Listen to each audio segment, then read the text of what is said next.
صرف 5 منٹ کا مدرسہ قرآن و حدیث کی روشنی میں 209واں دن 29 رجب المرجب۔ نمبر 1، اسلامی تاریخ۔ سیدنا بلال رضی اللہ تعالی عنہ۔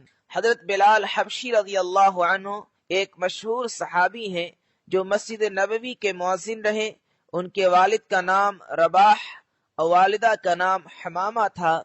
آپ رضی اللہ عنہ حبشی النسل تھے۔ اسلام کے ابتدائی دور میں ہی مسلمان ہو گئے تھے، مگر چونکہ وہ مشرکین مکہ کے غلام تھے اور وہ اس بات کو کسی طرح بھی برداشت نہ کر سکتے تھے کہ غلام ان کے بتوں کو برا کہے، اس جرم کی سزا میں انہوں نے حضرت بلال رضی اللہ عنہ کو طرح طرح کی تکلیفیں دیں۔ کبھی ان کو سخت گرمی میں دوپہر کے وقت تپتی ہوئی ریت پر سیدھا لٹا کر ان کے سینہ پر پتھر کی بڑی چٹان رکھ دی جاتی، تو کبھی زنجیروں میں باندھ کر کوڑے لگائے جاتے تاکہ اسلام سے پھر جائیں۔ مگر حضرت بلال رضی اللہ عنہ ان سخت حالات میں بھی احد احد ہی کہتے تھے، یعنی خدا ایک ہے۔ حضرت ابو بکر رضی اللہ تعالیٰ عنہ نے جب ان کو اس حال میں دیکھا تو خرید کر آزاد کر دیا۔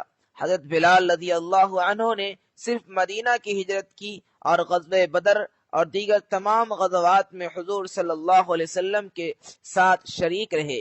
حضور صلی اللہ علیہ وسلم کی وفات کے بعد ملک شام چلے گئے اور سن 20 ہجری کے قریب دمشق میں وصال ہوا۔ نمبر 2، اللہ کی قدرت۔ مٹی کے اندر چمکدار سونے کا پیدا ہونا۔ سونا ایک بہت ہی قیمتی دھات ہے جو پیلی اور چمکدار ہوتی ہے۔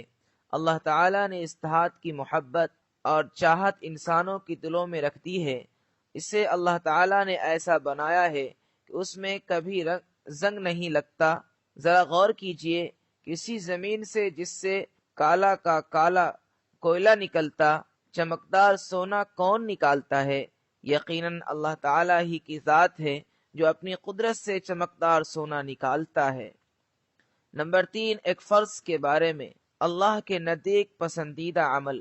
ایک آدمی نے آپ صلی اللہ علیہ وسلم سے عرض کیا، اے اللہ کے رسول، اسلام میں اللہ کے نزدیک سب سے زیادہ پسندیدہ عمل کیا ہے؟ آپ صلی اللہ علیہ وسلم نے فرمایا، نماز کو اس کے وقت پر ادا کرنا، اور جو شخص نماز کو جان بوجھ کر چھوڑ دے اس کا کوئی دین نہیں ہے، اور نماز دین کا ستون ہے۔ نمبر 4، ایک سنت کے بارے میں۔ عیادت کرنے کا سنت طریقہ۔ رسول اللہ صلی اللہ علیہ وسلم نے فرمایا، مریض کی مکمل عیادت یہ ہے کہ اپنا ہاتھ اس کی پیشانی یا اس کے ہاتھ پر رکھ کے اور پوچھے کہ طبیعت کیسی ہے۔ نمبر 5، ایک اہم عمل کی فضیلت۔ قرض دار کے ساتھ نرمی کرنا۔ رسول اللہ صلی اللہ علیہ وسلم نے فرمایا، جو شخص قرض دار کو مہلت دے، یعنی قرض وصول کرنے میں نرمی کرے یا قرض معاف کر دے، تو اللہ تعالیٰ اس کو قیامت کے دن اس پر عرش کے سائے میں جگہ دے گا، جبکہ اس کے سوا کوئی سایہ نہ ہوگا۔ نمبر 6، ایک گناہ کے بارے میں۔ مسلمان کی بے عزتی کی سزا۔ رسول اللہ صلی اللہ علیہ وسلم نے فرمایا، جس نے کسی مسلمان کی غیبت کی اور اس کی غیبت کے بدلے میں ایک لقمہ بھی کھایا تو قیامت کے دن اللہ تعالیٰ اس کو ایک لقمہ جہنم سے کھلائیں گے، اور جس نے کسی مسلمان کی بے عزتی کی اور اس کے بدلے میں اس کو کپڑا پہننے کو ملا تو قیامت کے دن اللہ تعالیٰ اس کو اسی قدر جہنم سے پہنائیں گے۔ نمبر 7، دنیا کے بارے میں۔ مالداری اور فقیری دل میں۔ رسول اللہ صلی اللہ علیہ وسلم نے فرمایا، اے ابو ذر، تم مال کی زیادتی کو مالداری سمجھتے ہو؟ حضرت ابو ذر رضی اللہ عنہ نے فرمایا، ہاں۔ رسول اللہ صلی اللہ علیہ وسلم نے فرمایا، کیا تم مال کی کمی کو فقر سمجھتے ہو؟ فرمایا، ہاں۔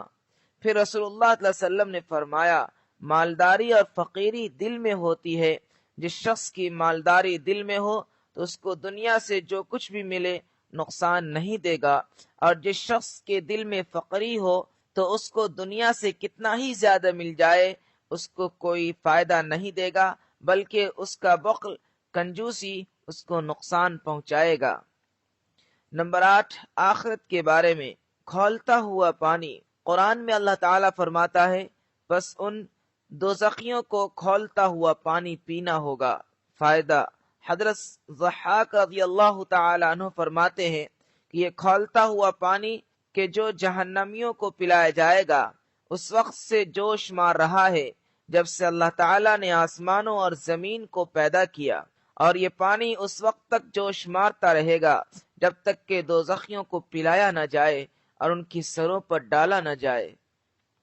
نمبر 9، طب نبوی سے علاج۔ خربوزہ کے فوائد۔ رسول اللہ صلی اللہ علیہ وسلم نے فرمایا، کھانے سے پہلے خربوزہ کا استعمال پیٹ کو بالکل صاف کر دیتا ہے اور بیماری کو جڑ سے ختم کر دیتا ہے۔ نمبر 10، قرآن کی نصیحت۔ قرآن میں اللہ تعالیٰ فرماتا ہے، تم نماز قائم کرو، زکوٰۃ ادا کرو اور اللہ تعالیٰ کو اخلاص کے ساتھ قرض دیا کرو، یعنی اللہ کے راستے میں خرچ کیا کرو، اور جو نیک عمل تم اپنے لیے آگے بھیج دو گے تو اس کو اللہ تعالیٰ کے پاس پہنچ کر اس سے بہتر اور ثواب میں بڑھا ہوا پاؤ گے، اور نیکی کر کے اللہ سے گناہ معاف کراتے رہو، اللہ تعالیٰ بڑا بخشنے والا اور مہربان ہے۔